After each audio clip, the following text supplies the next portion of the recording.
Welcome back to the channel. Thank y'all for hanging with me on this Wednesday.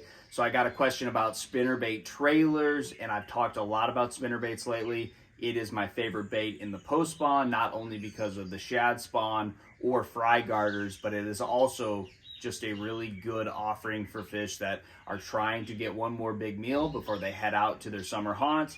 It's got flash. It just seems like fish in the post spawn, something darting and real gaudy looking to them will get them to bite when other things won't. So that's what a spinnerbait does.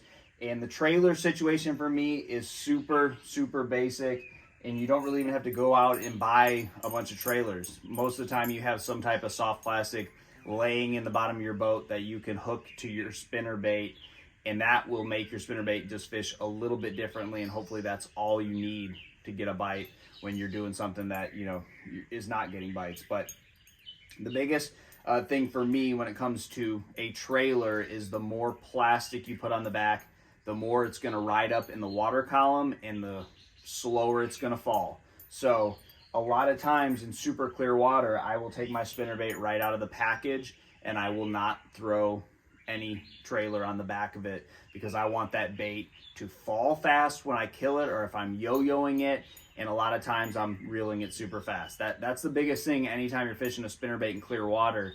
You don't want them to get a good look at it. You know, if you have a day with just a ripple on the water and clouds, I'm burning it in clear water. Now, this spinnerbait can catch them in dirty water as well, but when I get in dirty water, I'm typically throwing a spinnerbait around some type of cover. You know, and it might not just be laydowns or stumps. It can also be bluff walls, and water column becomes super important. So I'm going to add a split tail trailer, and if there was one trailer that I've caught the most fish on that I recommend you guys use, just a Zoom split tail. I know Yum makes one as well. They're all basically about the same. It's a little bit less plastic than your swim baits, and it makes that swim bait ride true, and you'll also probably catch more fish on the amount of bites you get because they have something to grab onto. You know, a lot of times in spinnerbait fishing, they're hitting the blades. You'll feel that big strike, and that happens a lot in the post spawn too because of how much they're attracted to the flash. You'll feel the strike and there's never any weight there, and that's them hitting the blade. So there's a couple things you can do. Some type of contrasting color with the head of your bait. Maybe even put like an orange kicker blade on there.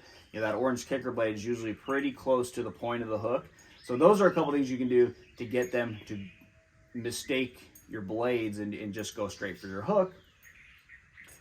Or a trailer hook being the most obvious one. I throw a trailer hook a lot. It all kind of depends on if I get a fish to hit my bait and miss it, or I have multiple fish hit my bait and miss it.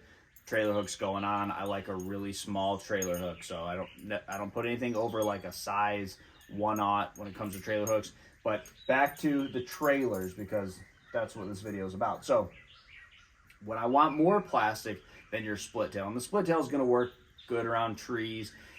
I like that split tail when I'm fishing a little bit deeper cover. So if I have a laydown that the end of it is out in, let's say, 6 or 7 feet, the top of it is up in like a foot, I can really slow roll that bait, and when I get it out to the end of the tree, I can kind of kill it, and it's going to fall fast. Now, if I'm fishing, let's say, a cypress tree, where you want your spinnerbait just to be ticking the knees, if you look at a cypress tree and the branches come out, let's say the branches all come out like this, the knees are typically going to be all the way out to the ends of the branches. So as long as you can get your spinnerbait around the ends of the branches, that's where you're going to deflect that spinnerbait off the knees.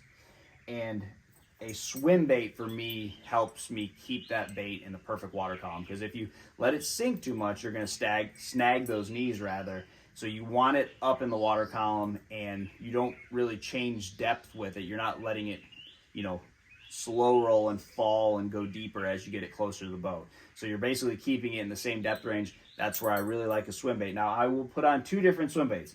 This is a Rage Swimmer, very similar to the Kitech Fat Impact. This is a 4-inch. They make a 3.8. I think they make a 4.2, but those are typically what I throw. They fit that spinnerbait hook really well, and this is a lot of plastic. So if I really want to keep it up in the water column, this is going to be typically the plastic that I put on the back of it. I also do this on Guntersville where maybe it's really windy, really cloudy, low light conditions, and I'm kind of fighting the bottom. Let's say I'm throwing a 1/2 ounce and I'm fishing it in like 5 feet of water, and I'm just constantly snagging that eelgrass on the bottom. I will put a swim bait on just to keep it off the bottom like a foot. You know, a lot of times this swim bait will not only keep that bait up, and again, I'm probably slow rolling in those conditions, so I don't care if my bait's falling really fast because they're not getting that good of a look at it while it's moving slow.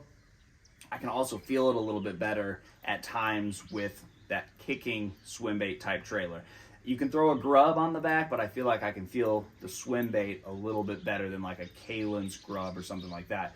But I will say this, it is almost like just adding another blade to your spinnerbait. So a lot of times they think this is a little school of threadfin shad.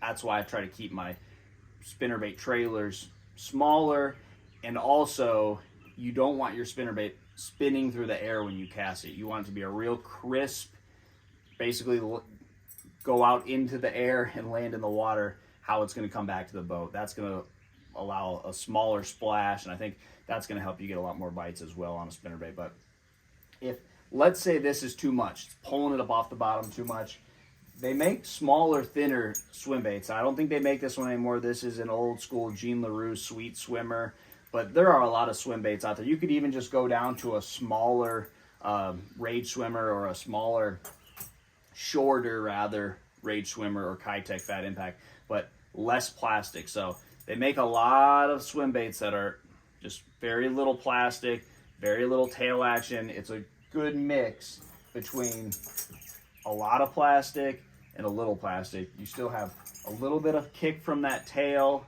and it's very subtle, and you can still feel it and keep it up in the water column if you need to. But again, a lot of times you'll have something laying in the bottom of your boat that you can put on there, bite it down, cut it down with scissors, put it on the hook, and immediately you'll feel the difference. And hopefully, if you're not getting any bites, immediately you'll start getting bites and take it off.